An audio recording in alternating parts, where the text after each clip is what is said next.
কই গো, অল্প করে টমেটো সস নিয়ে আসো তো, একটু সমোসার সাথে খাবো।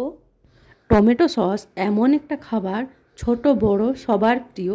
আবার ভাজাভুজি যদি হয়, পকোড়া চপ, তাহলে তো টমেটো সসের বিনা একদমই অসম্পূর্ণ সেই খাবার, ঠিক না?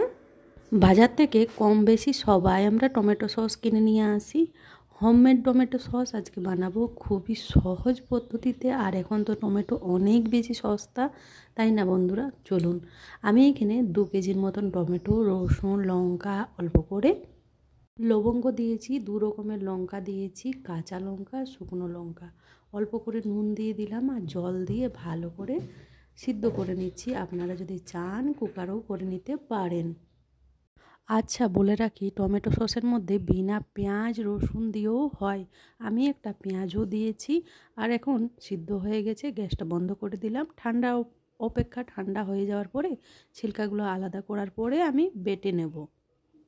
বাটার পরের প্রসেসটা হচ্ছে ভালো করে ছেঁকে নেওয়া। আর আমি না জার্মানির কড়াইতে করেছিলাম, অল্প করে দাগ পড়ে গেছে। আপনাদের কাছে যদি অন্য কোনো কড়াই থাকে, অবশ্যই অন্য কোনো কড়াই দিয়ে করবেন। আমি বুঝতে পারিনি, করে নিয়েছি। তবে কি বলবেন, দিদিভাই প্রথম করছেন? না না, আমি অনেকবারই করেছি। আর টমেটো সস ঘরে যেটা বানানো হয় না, খুবই সুস্বাদু হয়। কেন বলছি, দেখুন ভিডিওটা, তাহলে বুঝে যাবেন। আর চেষ্টা করবেন ঘরেই বানানো। আর দেশি টমেটোটা নেওয়ার চেষ্টা করবে, টক যে টমেটোটা টক থাকে আর রসালো থাকে, তাহলে না টমেটো সসের স্বাদটা দ্বিগুণ বেড়ে যায়।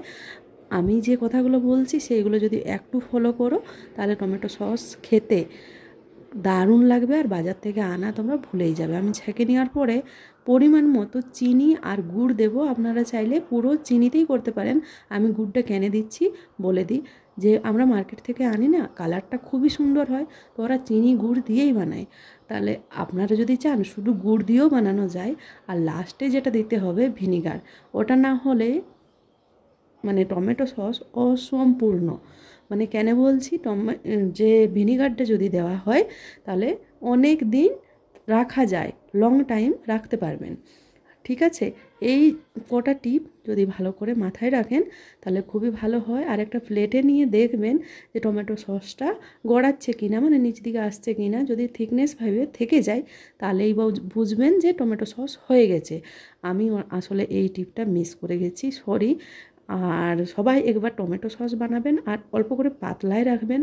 পাতলা রাখার কারণটা কেন বলছি, বেশি মোটা করে দিলে না প্রবলেম হয়। দেখা হচ্ছে নেক্সট ভিডিওতে, টাটা।